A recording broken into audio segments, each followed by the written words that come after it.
thing that I've got to bring to your attention about... Okay, you can turn the music off now, sound engineer. Obviously, he's dyslexic. He's got a slight time delay. It's not his fault. Oh, yeah, we'll put the music on after he's got in the ring. Yeah, fucking brilliant. Okay, Nigel. Great to have another little trip up the road with you. We've just driven up from Essex today to be here for you guys tonight in Leeds. And this is a special room. It's a great room. Yeah. And years ago, you would have boxed those early fights in small arenas like this. Yeah. One thing that I've got to bring to your attention about Nigel. A lot of fighters, when they turn pro, they are very active in the first 1 or 2 years. Nigel holds quite a unique record. We're going to talk about it in a second, but I'm going to spurt it out to you. In the first year, he had 13 fights. In the second year, he had 9. So in 2 years, this man had 22 fights, 22 wins. Every single one of them fights and wins were by way of knockout. They never went the distance, they were knockouts. Thank you, thank you. Can you remember any of them fights? Let's talk about the first 22. Yeah, I remember them all like it was yesterday. You bring the mic up for Nigel. Yeah, it was like, I remember all the fights. The first fight I had against Graham Ahmed. I remember sparking him in the second round, yeah. Then Anthony Logan sparked me in the second round. Yeah, I remember Ian Chandler, first round, 15 seconds, yeah. 15 seconds. Yeah. That's with the count as well. With the count. Yeah. So you done him in 5 seconds, yeah. Really? First punch are through. With the second punch, 1 punch. My God. Yeah. When you look back on you want us to swap. We're going to swap mics, okay? Yeah. That's better. That all right? Yeah.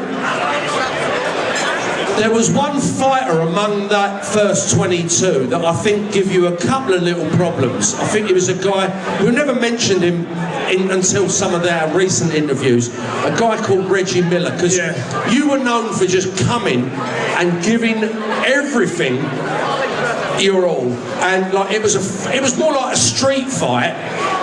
Yeah, but he knew what to do.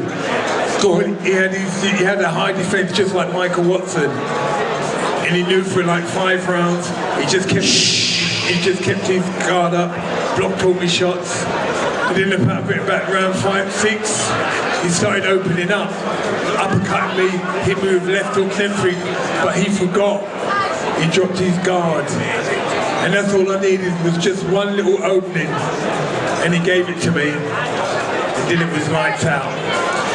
See, because sometimes people, they look at boxing as just 2 guys with gloves just throwing, and it's more chess than people realise. No, I didn't have time for chess. There was no chess with you, was there? Draft, straight away, just bang. Drafts, yeah, checkers. Yeah, straight on him. Fight 23 though, it was a bit of a turning point, because you'd got, 22 fights, 22 wins.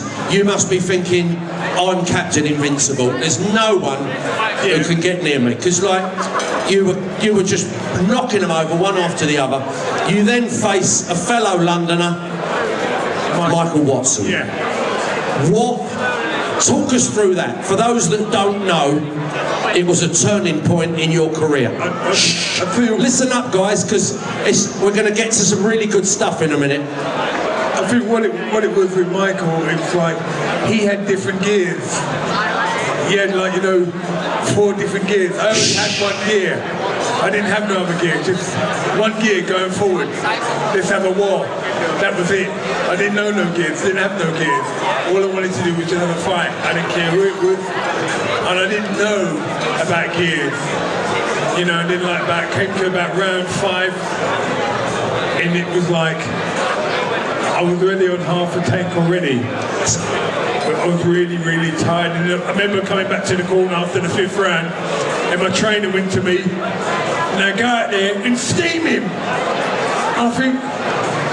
I looked at myself, I can't steam him, I can't find it in the boxing pamphlet, I can't find it here. I think, what do you think I've been doing for the last 5 rounds? Yeah. And Michael just hit me with a jab. I was so knackered, I was exhausted. I burnt myself out in 4 or 5 rounds, and that was hard because I had nothing left. After 4 or 5 rounds, I was knackered. Because didn't start understanding about having gears. Pacing yourself. I never knew how to pace myself. All I wanted to do was have a war, and that was it. Because people don't realise as well, even before you step foot in the ring, as some of these fighters are going to do tonight, there's nervous energy. You're losing energy 100%. even before the first bell's rung. That's what people don't realise. Well, that was the first thing when I fought Michael Watson. There was so much nervous energy inside me. It was like I burnt out with like a quarter of my energy because of the nervous energy. Just before you fight, it was the biggest fight of my life. And mostly some of the fighters in here tonight. Guys, keep it down, please. Come on. Guys, listen. I know you want to talk, but there are quite a few people in here tonight that actually want to listen to Nigel Benn's story. So it's not fair on those that actually want to listen. So I'm saying that with the utmost respect. We're going to do about another 20 minutes, but you know, you've got to listen. You know, Nigel's travelled all the way up from London here tonight, so just keep it down a bit. That loss was a turning point. Yeah. A big turning point, because you had to go, there's nothing worse than losing.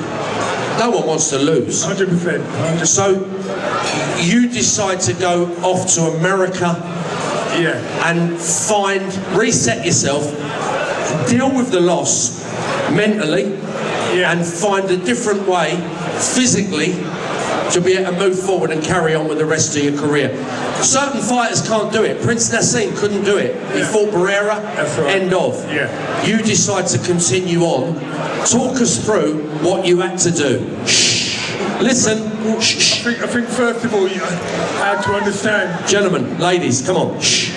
In the back of my mind, because I thought, I've been fooling the British public all the time. I thought to myself, mate, I'm meant to be the best thing since sliced bread, and yet I can't even do 10 rounds.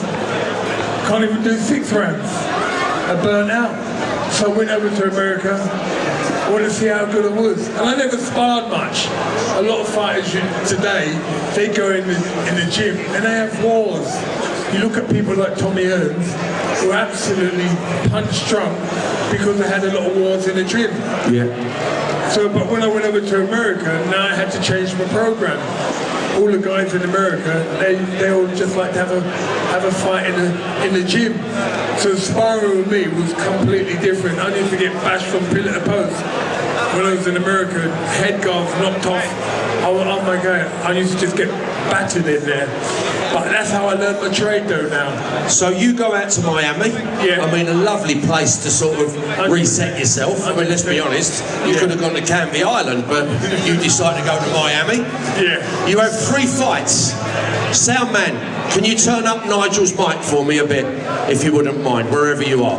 We just need everybody to hear. I've got a big voice, big old loud mouth, but we just need to bring it up for Nigel. So, you have 3 fights. You've had the loss against Michael. You then get a phone call. That phone call is an opportunity to fight for the world title. Away from home, in Atlanta City. You're not even the favourite to win. You're booked as, here's another notch on the man's gun, on the champion's gun. So you're not even in there to win. The guy was a guy called Doug DeWitt in Atlanta City. Talk us through what you had to do. Well, because I had 3 fights before that. And I'd done 10 rounds a couple of times. So that was it. Once I knew that I could do 10 rounds, I could do 12 rounds. So my confidence is right up there. And Doug DeWitt, who's been in here with Tommy Hearns, has been in with so many other top American fighters. And I remember at the press conference, he got in my face and he said to me, "You're going down." I said, "Yeah, I might be going down, so are you." That's the thing I said to him. And then I knew straight away that, and we had 8-ounce gloves on them days. 8-ounce gloves. 8-ounce gloves are like mitts. They're like sparring mitts. Yeah. I think they'll be wearing 10s tonight. Am I right? Yeah, 10s? they're 10 ounce. Yeah. I mean, you could feel your knuckles in there. There was nothing there. Right. And I mean, when I come out there in the first round, we were just feeling each other, throwing punches, but I wasn't really letting them go. In the second round, we both threw identical hooks. And he hit me right on the money, right, and I went down, and I hit him as well, but he stood up. I went down, but it was so perfect. I didn't feel a thing. Went down, referee's counting, and I'm looking at him saying, I'm all right. I didn't feel a thing. They didn't hit me up in the temple. If he hit me in the temple, it might have been all days and everything. Yeah. And then the third round come out, I just bashed the granny out of him. I just went for him. I just knew that I had to do it. I took it to him, and all I was doing was just throwing some big right hand, left hooks, everything, and I was just catching him. I knew what I had to do to beat him. For those of you that have never seen the fight, guys, of all of Nigel Benn's fights, because I know many of you will know him as, you know, the opponents like Chris Eubank, who we're going to talk about in a moment. But that fight, when you go home tonight or tomorrow when you've sobered up after tonight, go on YouTube and type in Nigel Benn versus Doug DeWitt. D-O-U-G, Doug DeWitt. D-E-W-I-T-T. It's one of the best wars you'll ever see. I think nowadays the ref would have stepped in and Long time. they would have stopped it way earlier. It would have just been stopped. You two were just absolutely killing one another. It was an absolute war. Yeah. So you then become, get ready for the massive applause we're going to get, the new WBO middleweight champion of the world. Oh yeah. Yeah. Was that the ultimate for you? That was the ultimate. Of all the fights? You can't get that, be a world champion. Because when I started boxing, I thought, you know what? I think I could be Southern area champion. Yeah. That's it. All I wanted was the terrace house like what my dad. Yeah. He had a Cortina Mark 1. I wanted a BMW. So I was just happy with that. I might have a shot at the bridge, but I think I could win the Southern area champion. So to become a world champion, mate, beyond my wildest dreams. But the Americans, they don't want to play by the rules of allowing you to fight maybe some German or some Swiss fella or that. They've got someone ready to keep the belt their side of the ocean. 100%. Iron Barkley. Yeah. Now, he's a beast. Yeah, he's big. I mean, he's so ugly. I suppose I'd be a sort of light heavyweight, but he's bigger than me. He's an absolute monster of a man. Yeah. He's got to be 6'1", 6'2". 6'3". He's 6'3". Yeah. And he's massive. Yeah. He's your next fight. Yeah. How do you deal with a unit like that? How do you deal with a unit like that? No, you got it wrong. How's he going to deal with me? Not me deal with him. Tell me how. That was it. True. At the end of the day, Tell me how. I've done all the sparring, I've done all the running, all the road work, I've done everything. Prepared. What happened, I knew I had him beaten. Listen to this, guys. I knew I had him beaten because we come out in the middle of the ring, I looked him in the eyes, and it was like, oh, Santon, you can have it right now if you want. You can have it right now, I'm ready. And what he done is, he looked down on the floor. And when he looked down on the floor, I knew from that time that I had him. Just from that, just because he took his eyes off of me. So the first bell rings. I done a hop, skip and a jump, and a big right hand bang. He never even really got out the corner. You went from here. Yeah, right there. It happened here. Right there. He Right probably come forward one or two paces. It didn't even that. It was back there in his corner. Yeah. I had him right there, had him pinned. Done. Because he looked down at the floor, and I knew I had him. Wow. And they stopped it in the 3 knockdown rules. I didn't want the 3 knockdown rules because I knew I wanted it to like just let him go on, get up, let him go on, get up and let him go on. I didn't want it to stop the 3 knockdown rules. Yeah. I knew I would have been taking him out. Then, Oh, here we go. you know what's coming. Nigel comes back to the UK. He's still got his WBO. And now opponents are being lined up for Nigel to face, one of them in particular. Oh yes, that's right. Yes, of course, that's right. Very one and only Chris. Yes. Chris Eubanks. Out of nowhere, this opponent is jumped into the melting pot of the media, and he just comes out as being this one guy that you are going to be matched to fight. Did you really? Was there real, genuine hatred, or was it hype? Tell them. It was never hype between me, and I think everybody knows. I just did not like him. I couldn't stand him. No. I can't be in the same room as him. He's just one of those things. He's hard work, mate. He really is. This black guy had a monocle, pair droppers. He's immaculately dressed, but we just didn't see eye to eye. I just couldn't stand being around him. It was hard work, very hard work. You obviously would have studied him or known a bit about him beforehand. Nothing. No videos. You wouldn't have looked. I've never watched a video of any of my opponents. Never. Because if I start watching an opponent, I'd rather let my trainer go and watch it, so then he'll teach me. Because if I watch it, then I might be doing completely different to what he's teaching me. That's interesting. That's interesting. So you never, in all of your career, ever watched an opponent? Not one. There you go. Because what happens, sometimes you can go to bed and sleep, and you can be dreaming about that guy that you're fighting. So no, I never done that. I never ever watched none of my fights. I leave it to my trainer. So then my trainer go and tell me what to do. Because otherwise I'm going to be doing my own thing. Or you might be hesitant, perhaps. I've never been hesitant. No. You know that.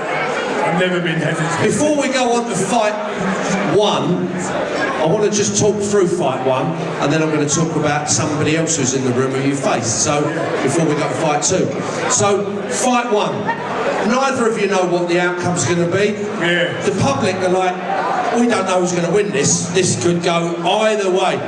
They're good fights when it gets to that point. And the hype for that fight, I think, exceeded any other British fight ever. Probably to this day. The second one. The second one did, but the first one did as well. Yeah, good. Although the second one, people were keen to see if there was going to be any difference, but the first one The first one was better than the second one. was the unknown. Yeah, it was better. It was even better than the second fight. I mean, the thing is with Nigel, I've got to say to the audience here, when I worked with Nigel, he will say to me, put that first fight on, because even though it didn't go his way, the fight itself was one hell of a war. These two guys going in there and were prepared, both of them, to give it their all and go out on their shield. Talk us through that first fight, and then talk us through what you did in the second fight different. 1 and 2. Eubank Benn 1 and 2. Let's talk 1. Well, the first fight, you know, I've got to give it to him. He's got an unbelievable physique. He had muscles on top of muscles. His neck, his head was shaped like a mallet. He was just powerful. I didn't realise how hard he can punch, and he can punch some. Right. And he caught me off guard a couple of times, and he stiffened my legs about at least twice. And my legs kind of shook, and I knew that he saw. He's like, I'm looking at him, did you see that? He's like, yeah, I see that. He called me, you know, but he's powerful. And I think about round 5, I got an accidental thumb in the eye. But like, it was his night. No matter whatever I'd done, it was just his night. And I knew it was going to be hard. You were happy to accept the defeat from Michael Watson, but you weren't so happy to like... No, because it's two different people. You don't like someone, it must be hard. Yeah, because with Michael, when I lost to Michael, it was like, you know, we embraced each other, we talked, we respected each other, but I knew the other person would be like that. Yeah. You know, I knew I was going to get it from him, I just knew, we just didn't like him, regardless, but so I had to go, you know, show respect because he beat me. So fight 1 we've established didn't go your way.